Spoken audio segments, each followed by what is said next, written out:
নমস্কার, mixed fusion সোমার পাকশালায় আপনাদের সবাইকে স্বাগত। আজকে আমি পনির এবং ফুলকপি দিয়ে একটি রেসিপি আপনাদের সাথে শেয়ার করতে চলেছি, যেটি ভাত এবং রুটি, লুচি, পরোটা সব কিছুর সাথেই কিন্তু খুব ভালো যায়। তো চলুন, আজকে ফুলকপি এবং পনির রেসিপিটি বানানোর জন্য প্রথমে আমি কড়াইয়ের মধ্যে দিয়ে দেবো সর্ষের তেল 1 চামচের মতো।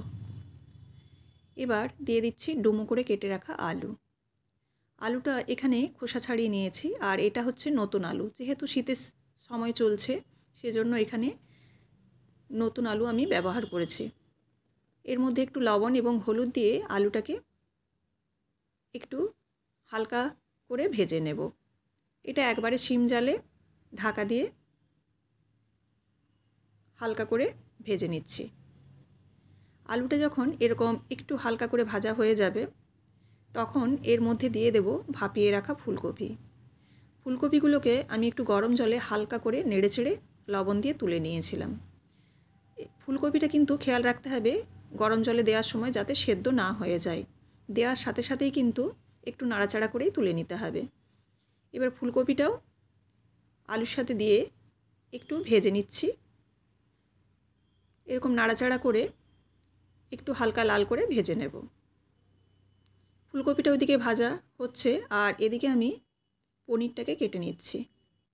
পনির আমরা নানা রকমভাবেই রান্না করে থাকি, তবে এই রকমভাবে একবার রান্না করে দেখতে পারেন।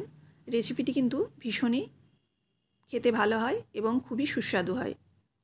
পনিরগুলো আমি সব কেটে নিয়েছি, আর এদিকে আলুটাও দেখুন ভাজা হয়ে গেছে। আলু ফুলকপি একটু হালকা লাল করে ভেজে নিয়েছি। এটাকে একটা পাত্রের মধ্যে তুলে নিলাম। নিয়ে ওই কড়াইয়ের মধ্যে দিয়ে দিলাম 1 চামচের মতো ঘি। তারপরে দিয়ে দিচ্ছি পনিরগুলো। টুকরো করে রাখা পনিরগুলো দিয়ে একটু নাড়াচাড়া করে হালকা গোল্ডেন ব্রাউন করে নেব। একটু নাড়াচাড়া করে পনিরটাকে ফ্রাই করে নিচ্ছি। পনিরটা আমি এখানে ঘিয়ে ভাজছি। আপনারা চাইলে বাটারেও ভাজতে পারেন বা সাদা তেলেও ভাজতে পারেন। তবে ঘি বা বাটার দিলে কিন্তু পনিরের গন্ধটা খুব সুন্দর হবে। এবার ওই ঘিয়ের মধ্যেই দিয়ে দিচ্ছি একটা তেজপাতা, আর দিয়ে দিচ্ছি শুকনো লঙ্কা একটা ফোড়ন। এবার এখানে আমি একটু 5 ফোড়ন দিচ্ছি। ফোড়নে আপনারা চাইলে কিন্তু এলাচ, লবঙ্গ, দারুচিনি অর্থাৎ গরম মশলা, যেটা গোটা গরম মশলা, এখানে ফোড়ন দিতে পারেন। আর এই রেসিপিটি কিন্তু নিরামিষও করা যায়। আমি এখানে পেঁয়াজ দিয়েছি। পেঁয়াজ দিয়ে একটু নাড়াচাড়া করে পেঁয়াজটাকে ভেজে নিচ্ছি। এখানে তেলের পরিমাণটা একটু কম লাগছে, কারণ পেঁয়াজটা ভাজার জন্য অবশ্যই একটু তেলের দরকার। সেজন্য আমি আরও 1 থেকে 2 চামচের মতো তেল অ্যাড করে দিলাম, এবং তেলটা গরম হওয়ার পর পেঁয়াজটাকে ভেজে নিচ্ছি। পেঁয়াজটার উপর একটু লবণ দিয়ে দেবো, যাতে পেঁয়াজটা একটু তাড়াতাড়ি ভাজা হয়ে যায়। এবার একটু ঢাকা দিয়ে দিচ্ছি, তাতে পেঁয়াজটা খুব তাড়াতাড়ি কিন্তু নরম হয়ে যাবে। এই রেসিপিটি কিন্তু নিরামিষও হয়। কেউ যদি নিরামিষ খেতে চান, তাহলে কিন্তু এখানে পেঁয়াজ এবং রসুন যেটা দেব, সেই পেঁয়াজ এবং রসুন স্কিপ করে যাবেন। তো দেখুন, পেঁয়াজটা একেবারে নরম হয়ে গেছে। আর এর মধ্যে এবার আমি দিয়ে দিচ্ছি টমেটো আর বাকি যে মশলা আছে সেই মশলাগুলো। এখানে আদা এবং রসুনের পেস্ট দিচ্ছি এখানে, আর দিচ্ছি হলুদ গুঁড়ো আর ধনে গুঁড়ো, আর দেবো 2 রকমের লঙ্কা গুঁড়ো, একটু স্পাইসি হওয়ার জন্য ঝাল লঙ্কা গুঁড়ো, আর যেটা কাশ্মীরি লঙ্কা গুঁড়ো একটু কালারের জন্য। দিয়ে ভালোভাবে এই মশলাটাকে কিন্তু কষাবো। দিয়ে দিলাম খুব সামান্য চিনি আর একটু জল। জলটা দিলাম মশলাটা কষানোর জন্য, যাতে মশলাটা পুড়ে না যায়। এই জলটাও যদি শুকিয়ে যায়, তো পরে কিন্তু আরও একটু আমি জল অ্যাড করে মশলাটা কষাবো। ঢাকা দিয়ে দিলাম। ঢাকা দিয়ে এবার 1 থেকে 2 মিনিট পর খুলে নিচ্ছি ঢাকাটা। টমেটোটাও নরম হয়ে গেছে, মশলাটাও কিন্তু অনেকটাই কষা হয়ে গেছে, তবে আরও একটু মশলাটা হতে বাকি আছে। এই জন্য আমি আরও একবার ঢাকা দিয়ে দিচ্ছি।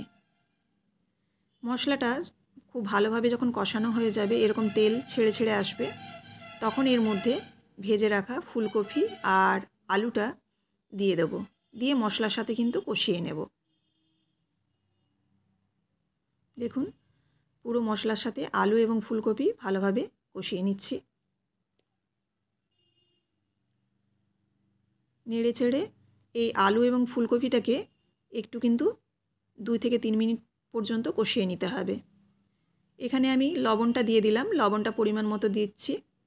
পেঁয়াজের সাথে হালকা লবণ দেওয়া ছিল। এবারে বাকি যেটা লাগছে সেটা কিন্তু এখানে দিয়ে দিলাম। এবারে দিয়ে দিচ্ছি গরম জল। এখানে চাইলে আপনারা নর্মাল টেম্পারেচারের যে জল সেই জলও ব্যবহার করতে পারেন, তবে আমি এখানে গরম জলটা দিয়েছি। গরম জলটা দিলে কিন্তু রান্নাটাও তাড়াতাড়ি হয়ে যাবে আর স্বাদটাও একটু ভালো হয়।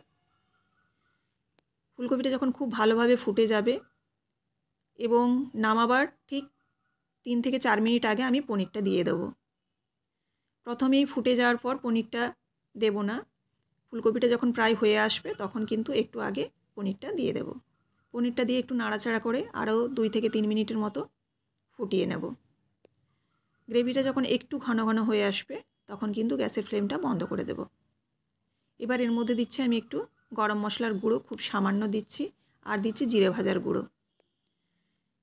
ড্রাই রোস্ট জিরেকে এখানে দিলাম গুঁড়ো করে, আর গরম মশলা দিলাম। এখানে চাইলে আপনারা নামাবার আগে একটু ঘিও দিতে পারেন। এবার দেখুন 5 মিনিট পর ঢাকা খুলেছি আর পুরো ফুলকপি পনিরের রেসিপি রেডি হয়ে গেছে। এটি আপনারা যে কোনো কিছুর সাথেই পরিবেশন করতে পারেন। রেসিপিটি যদি ভালো লেগে থাকে অবশ্যই লাইক, কমেন্ট এবং শেয়ার করবেন। আর এরকম রেসিপি দেখার জন্য অবশ্যই চ্যানেলটিকে সাবস্ক্রাইব করে রাখবেন, যাতে সবার আগে নোটিফিকেশান আপনাদের কাছে পৌঁছে যায়। আবারও দেখা হচ্ছে নেক্সট রেসিপিতে। সবাই ভালো থাকবেন। ধন্যবাদ।